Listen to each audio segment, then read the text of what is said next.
back again. I started doing the recording of this video that I'm making right now earlier, and my phone was doing updates and it decides to stop processes on things as it updates stuff, camera being one of them. So I was standing over here talking to myself and doing a video with no video rolling. But the only thing I got done on this thing during that time was putting a battery inside of the, replacing the battery on this thing. Now, this video here is, and the video before this is basically for the person who is getting this guitar. If there's any information that's usable that can help you set up your bass or whatever during this video, then that's great. You know, I'm glad to help.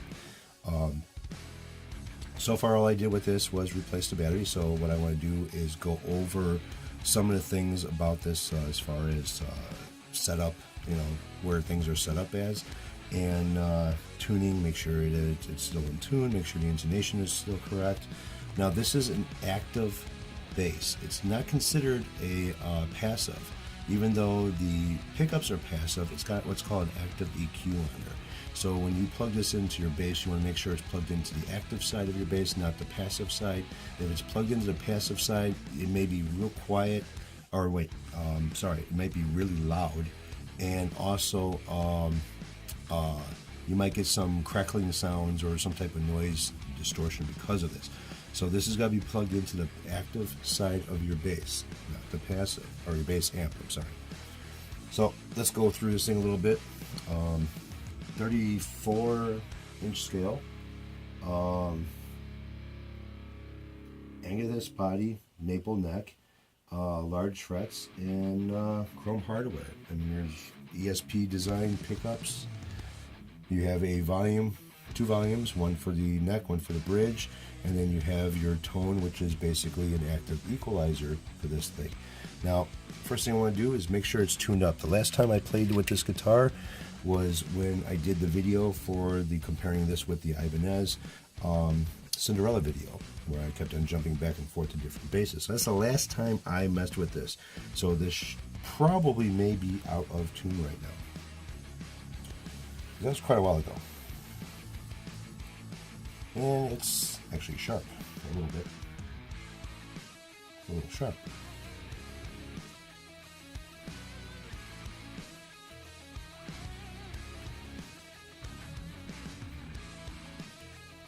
I hate trying to hold the neck up. See, when you're holding the neck, it's possible, it's possible that you're pulling on the neck, so I can't put my finger under it just to have my finger hold it.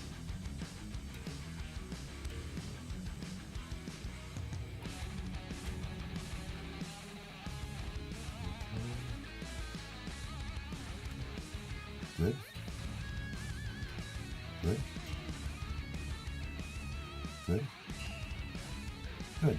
Yeah, the only thing that was a little bit off was the E string. So you have E, then the third string you have an A, D, and the first bottom string is a G. So tuning is good. Now let's check intonation. Good. Good.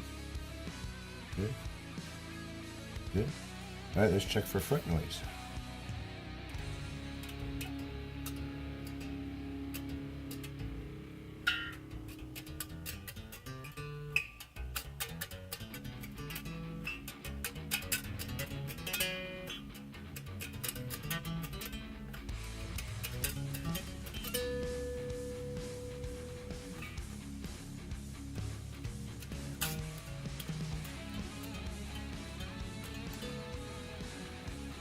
Now, fret noise on a bass, oh man, you will know it. If you hear fret noise now, I'm going to kind of put my finger on top of the fret, and you should be able to hear kind of a buzzing sound as the string rings on. Not getting that with this thing. So there is no fret noise coming from this bass. Tuning, intonation is good, which I'm kind of surprised that the tuning is still stable on this thing because of it's been sitting for a while. I figured it'd be off a little bit, and the only thing that was off was the E string. All right, so next thing I want to do is check the action height. Now, action height, two things can change the action height. You have your obvious at the saddles and the neck. If the neck relief is too much, it's going to make the strings too high, or if change in temperature, humidity, will actually make the neck kind of bow a little bit as well, and you will have very high action height. So I go by inches, and I'm using 64ths, and I'm using 16ths. So let me check out what I got here as far as the 12 fret goes. And I'm on 3/2s, I want 64ths. So I got about 5 64ths, and I've got a 16th. So that's basically where I set it at. And the neck radius, I've got neck radius gauges. Basically, I'll check which gauge it is, and I will set the bridge to that gauge. I set my outside strings first as far as the action height goes, and I will use the gauge to set the two inner ones. That way I know that my bridge is basically set up with the neck. On the bridge itself, you have 2 set screws on here. I've seen a lot of this on a lot of guitars, and you don't do this. They'll tilt. In order to get the radius of the neck, they will tilt the saddles. Don't do that. Use them as steps. Turn both sides equally, make sure that the saddle stays pretty much straight, and then have it step up to the next string, and then step down so it makes the radius of the neck. Again, like I said, I use the radius gauges to do this. Do not tilt your saddles. Do not make them go on an angle. That kind of throws things off a little bit. So if my action height is fine, basically where I left it, that means that the neck relief is 12 thousandths, basically where I left it. So that should be fine. Other than that, that's about it. There's really not much more to tell about this thing. So the next thing I need to do is kind of wipe it down, get my fingerprints. It's black. Fingerprints are going to show up all over everything. So what I like to use, which Dave's aware of the fun stuff.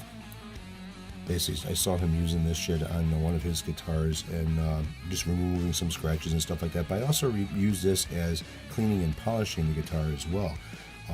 Yeah, it does remove swirl marks, it removes scratches, but if you don't have any scratches or swirl marks to remove, it's still a good idea to use this just to polish up the finish, keep it nice and shiny. I've been using it on guitars, I've been using it on vehicles. It works pretty good, and guitar finish is pretty damn close to a vehicle finish.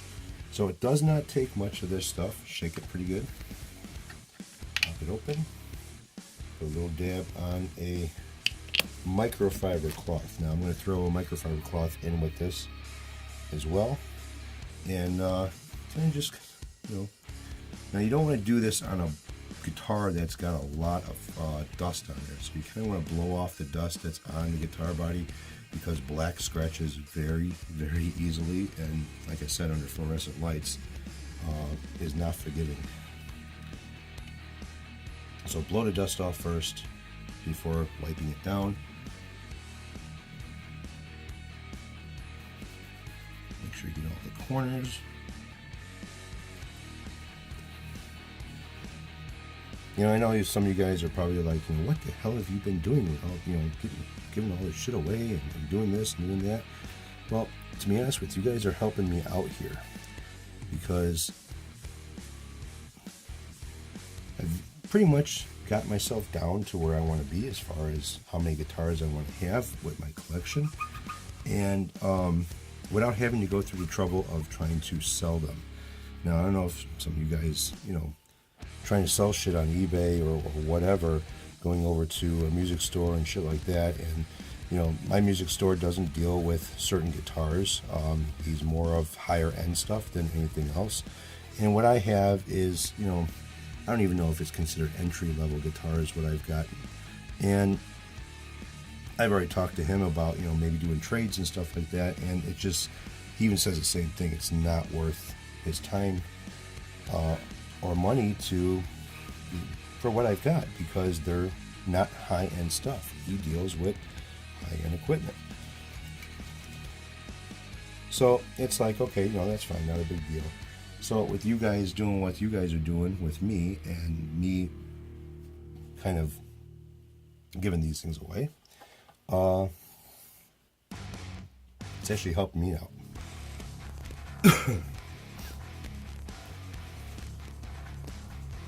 I've had no complaints. Everything's been good. There hasn't been any problems or whatnot. But I just want to get rid of them and get them out of here fast. Easiest way to do that: give them away.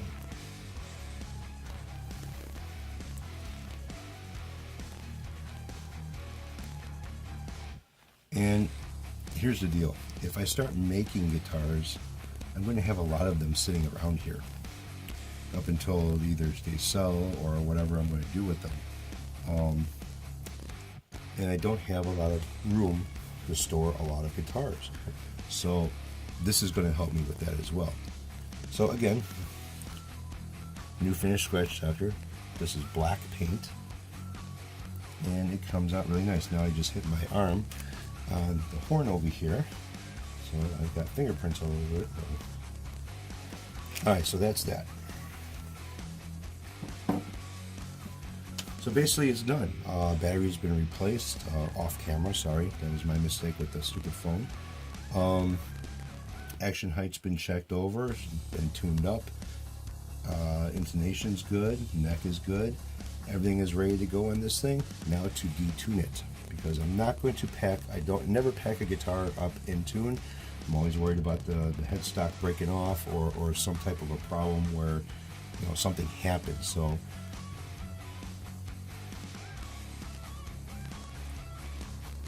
one turn basically is kind of what I do to put it out of tune. That way there's a little bit of pressure on the neck, but not full thing. So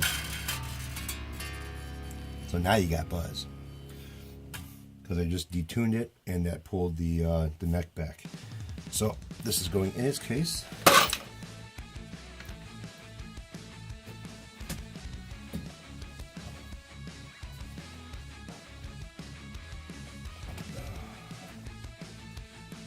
Pull the wire. I grabbed the wire on my whatchamacallit camera that I keep above on a shelf over here as I was moving the guitar, and pulled the wire out of the drawer over here. That's what that noise was. Let's see, that's about it, guys. So she's in its case. Tilt it up a little bit. There is a microfiber towel, and again, I pull the tags off of them because the tags will scratch. This is a brand new microfiber. It is going to be placed over the body of the guitar. The strap is inside the case, also the keys for the case. One of those gel packs for moisture is inside the case, especially now because of the way the weather's been acting. And next thing to do is to pack it up and ship it off to the person that is going to be the new owner of this. Now, if he wants to do a video or wants to, whatever, and let himself be known, that's up to him. But as soon as probably, Monday, I'll be bringing this over to either the post office or to UPS, and we'll be sending him a tracking number, and out it goes. So like I said, thanks guys for helping me out with this. Like I said, you guys are helping me get rid of and make room for either building or new stuff for the year, and it's helped me out a lot. So you guys take care, have a good one, and I will see all of you later.